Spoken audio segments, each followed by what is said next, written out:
Bonjour les Sagittaires et bienvenue pour votre vidéo du 14 au 20 août 2023. Donc tout d'abord merci d'être là. N'hésitez pas à liker, à commenter et à vous abonner si vous n'êtes pas abonné. Dans la description de la vidéo, vous trouverez tous les oracles que j'ai utilisés ainsi que mes coordonnées. Et surtout, ne prenez que ce qui vous parle. Si ça ne vous parle pas, vous laissez. Et n'hésitez pas du coup à écouter vos autres signes si le cœur vous en dit. Donc c'est parti, on y va pour vous les Sagittaires, semaine du 14 au 20. Donc vous avez comme carte de la semaine la solitude. Alors peut-être qu'il y a un moment dans la semaine où vous allez vous sentir seul. Où voilà, vous allez peut-être avoir le temps de réfléchir sur certaines choses, de vous poser, lire un livre. Bref, vous allez peut-être vous sentir un peu seul cette semaine. Alors pas toute la semaine, mais peut-être un bon moment. En tout cas, le message général que j'ai pour vous. Alors, on vous dit que le karma, voilà, il y a un beau retour de karma. En tout cas, il est temps d'évacuer la colère que vous avez en vous depuis un moment. Voilà, vous avez beaucoup de colère en vous. Il y a quelque chose qui vous rend vraiment pas bien. On vous dit qu'il est temps de prendre soin de vous et de dire les choses, de dire vos émotions. Vous avez la carte des 7, donc c'est vraiment les émotions que vous pouvez ressentir. Donc, et donc là, on parle clairement de la colère. On vous dit qu'il faut l'exprimer, qu'il est temps de le faire, que vous avez la clé pour réussir à le faire. Et cette clé vous mènera à la guérison. Il y a vraiment quelque chose, je pense, qui vous bouffe à l'intérieur de vous. Vous avez une colère que vous n'arrivez pas à exprimer. Et peut-être que ce petit moment de solitude va vous permettre de réfléchir à tout ça. Et pourquoi pas d'extérioriser cette colère, de l'extérioriser avec des mots, peut-être à votre autre, à une amie, à quelqu'un. En tout cas, il va falloir extérioriser cette colère pour vous sentir beaucoup mieux. Voilà, donc réfléchissez-y et essayez vraiment d'enlever cette colère, vous irez beaucoup mieux après. Il y a vraiment quelque chose, je pense, qui vous bouffe à l'intérieur. Voilà. Ensuite, au niveau professionnel, on vous parle d'une belle chance, d'une victoire que vous allez avoir au niveau professionnel. Alors, on va peut-être essayer de vous culpabiliser sur cette victoire, peut-être par téléphone, par mail, bref, il y a quelque chose. On vous dit n'écoutez que vous, n'écoutez pas les autres, profitez de votre victoire, c'est une chance que vous avez eue.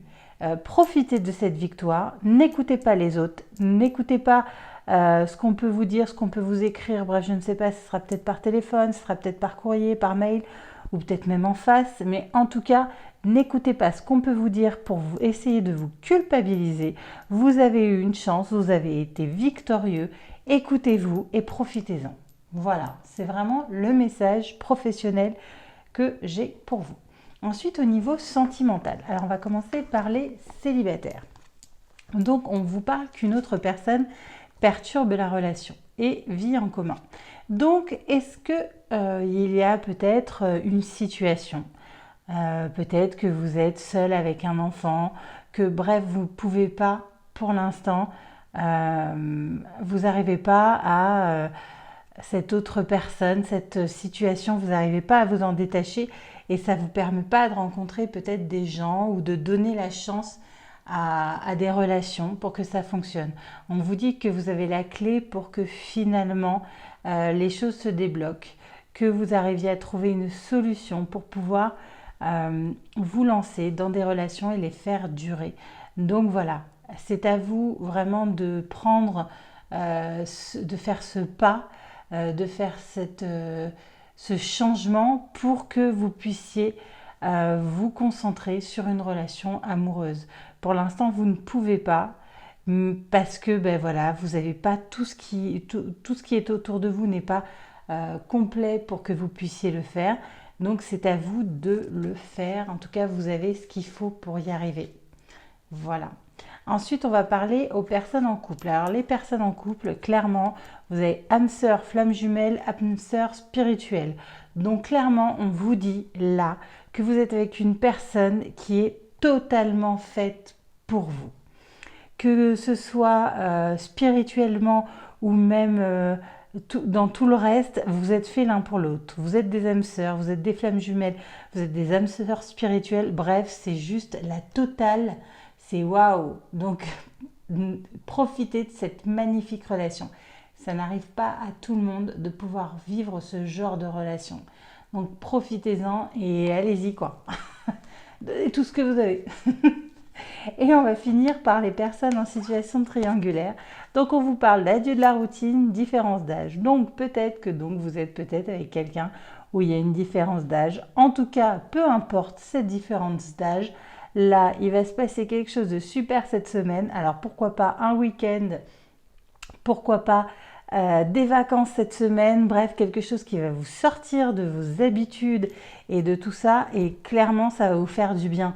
Donc même s'il y a une différence d'âge, perso, ça veut dire vous vous en fichez. Vivez ce que vous avez à vivre, qu'il ou qu'elle soit plus jeune ou plus vieux, c'est pas grave tant que vous êtes heureux. C'est bien le principal. Et on va terminer avec la petite carte de votre semaine. Donc c'est la volonté. Et elle dit, soyez volontaire, avancez en appréciant la personne que vous êtes. Voilà les Sagittaires, c'était pour vous, donc semaine du 14 au 20. J'espère que les messages vous ont parlé. Si ce n'est pas le cas, c'est pas grave. N'hésitez pas à liker, commenter, à vous abonner si vous n'êtes pas abonné. En tout cas, je vous souhaite une magnifique semaine et je vous dis à bientôt.